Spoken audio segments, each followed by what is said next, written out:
ಕೊಪ್ಪಳದ ಬಿಎಸ್ಪಿಎಲ್ ಕಾರ್ಖಾನೆ ಕೆಲಸ ಸ್ಥಗಿತಗೊಳಿಸುವುದಕ್ಕೆ ಸಿಎಂ ಸೂಚನೆ ನೀಡಿದ್ರು.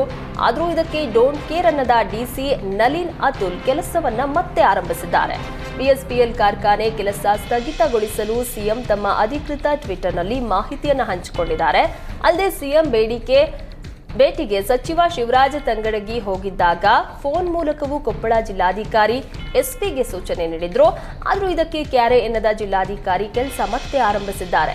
ಈ ಹಿನ್ನೆಲೆಯಲ್ಲಿ ಸ್ಥಳಕ್ಕೆ ನುಗ್ಗಿದ ಕೊಪ್ಪಳ ಬಚಾವೋ ಆಂದೋಲನ ಸಮಿತಿಯ ಕಾರ್ಯಕರ್ತರು ಕಾರ್ಖಾನೆಯ ಕಾಮಗಾರಿ ಬಂದ್ ಮಾಡುವಂತೆ ಪ್ರತಿಭಟಿಸಿದ್ದಾರೆ.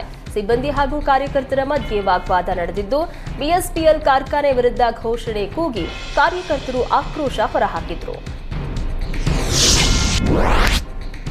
ಬಳ್ಳಾರಿಯ ಕಪ್ಪಗಲ್ ಗ್ರಾಮದಲ್ಲಿ 14,000 ಕೋಳಿಗಳ ಸಾವಿನ ಪ್ರಕರಣದ ವರದಿ ಬಂದಿದೆ. ಲ್ಯಾಬ್ ರಿಪೋರ್ಟ್ನಲ್ಲಿ ಹಕ್ಕಿ ಜ್ವರದಿಂದಲೇ ಮೃತಪಟ್ಟಿರುವುದು ದೃಢ ಆಗಿದೆ. ಕಳೆದೊಂದು ವಾರದಲ್ಲಿ ಕಪ್ಪಗಲ್ ಗ್ರಾಮದ ಖಾಸಗಿ ಫಾರ್ಮ್ನಲ್ಲಿ 8,000ಕ್ಕೂ ಹೆಚ್ಚು ಕೋಳಿಗಳು ಮೃತಪಟ್ಟಿದ್ವು. ಬಳಿಕ 6,000 ಕೋಳಿಗಳು ಮೃತಪಟ್ಟಿದ್ವು. ಸಾವಿನ ಬಳಿಕ ವರದಿಗಾಗಿ ಭೂಪಾಲ್ ಪ್ರಯೋಗಾಲಯಕ್ಕೆ ಕಳುಹಿಸಲಾಗಿದ್ದು, ಇದೀಗ ಲ್ಯಾಬ್ ರಿಪೋರ್ಟ್ನಲ್ಲಿ ಕೋಳಿಗಳು ಹಕ್ಕಿ ಜ್ವರದಿಂದಲೇ ಮೃತಪಟ್ಟಿರುವುದು ದೃಢ ಆಗಿದೆ. ಹಕ್ಕಿ ಜ್ವರ ದೃಢ ಹಿನ್ನೆಲೆಯಲ್ಲಿ ಪಶು ವೈದ್ಯಕೀಯ ಇಲಾಖೆ ಅಲರ್ಟ್ ಆಗಿದೆ. ರಾಷ್ಟ್ರೀಯ ಹೆದ್ದಾರಿ ಪ್ರಾಧಿಕಾರದ ಕಾಮಗಾರಿ ಹಿನ್ನೆಲೆ ಬೆಂಗಳೂರಿನ ಎಲೆಕ್ಟ್ರಾನಿಕ್ ಸಿಟಿ ಫ್ಲೈಓವರ್ ಅನ್ನ ರಾತ್ರಿ ವೇಳೆ ಎಲ್ಲ ಮಾದರಿಯ ವಾಹನಗಳ ಸಂಚಾರಕ್ಕೆ ನಿರ್ಬಂಧ ವಿಧಿಸಲಾಗಿದೆ. ಈ ಕುರಿತು ಬೆಂಗಳೂರು ನಗರ ಸಂಚಾರಿ ಪೊಲೀಸರು ವಾಹನ ಸವಾರರಿಗೆ ಮಾಹಿತಿ ನೀಡಿದ್ದು, ರಾತ್ರಿಯಿಂದಲೇ ಅನ್ವಯವಾಗುವಂತೆ ಎಲೆಕ್ಟ್ರಾನಿಕ್ ಸಿಟಿ ಫ್ಲೈಓವರ್ ಮೇಲೆ ರಾತ್ರಿ ಎಲ್ಲ ರೀತಿಯ ವಾಹನಗಳ ಸಂಚಾರ ಬಂದ್ ಮಾಡಲಾಗ್ತಾ ಇದೆ ಅಂತ ತಿಳಿಸಿದ್ದಾರೆ.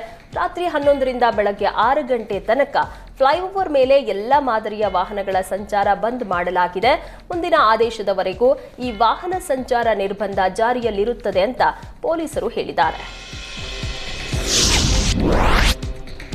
ಜಮಖಂಡಿ ವಿವಿ ಬಂದ್ ಮಾಡಲು ಮುಂದಾಗಿರುವ ರಾಜ್ಯ ಕಾಂಗ್ರೆಸ್ ಸರ್ಕಾರದ ವಿರುದ್ಧ ಜಮಖಂಡಿಯ ಓಲೆಮಠದ ಆನಂದದೇವರು ಆಕ್ರೋಶ ಹೊರಹಾಕಿದ್ದಾರೆ.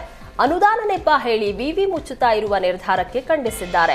ಮನೆ ಮನೆ ಭಿಕ್ಷೆ ಬೇಡಿ ಸರ್ಕಾರಕ್ಕೆ ಅನುದಾನ ಕೊಡಲು ಸ್ವಾಮೀಜಿ ನಿರ್ಧರಿಸಿದ್ದಾರೆ.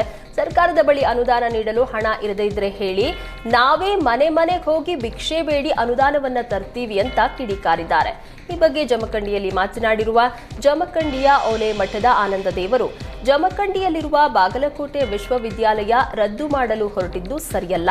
ಸರ್ಕಾರದಲ್ಲಿ ಅನುದಾನದ ಕೊರತೆ ಇದ್ರೆ ಹೇಳಿ, ವಿದ್ಯಾರ್ಥಿಗಳನ್ನ ಕರೆದುಕೊಂಡು ಗ್ರಾಮಗಳಲ್ಲಿ ತಿರುಗಾಡಿ ಭಿಕ್ಷೆ ಬೇಡಿ ಹಣ ಸಂಗ್ರಹಿಸುತ್ತೇವೆ. ನಾನು ಯಾವುದೇ ಒಂದು ಪಕ್ಷದ ವಿರುದ್ಧ ಮಾತನಾಡ್ತಾ ಇಲ್ಲ. ಸರ್ಕಾರ ವಿವಿ ರದ್ದು ನಿರ್ಧಾರದಿಂದ ಹಿಂದೆ ಸರಿಯದೇ ಇದ್ರೆ ಇನ್ನಷ್ಟು ಹೋರಾಟ ಮಾಡಬೇಕಾಗತ್ತೆ ಅಂತ ಸ್ವಾಮೀಜಿ ಎಚ್ಚರಿಕೆ ನೀಡಿದರು.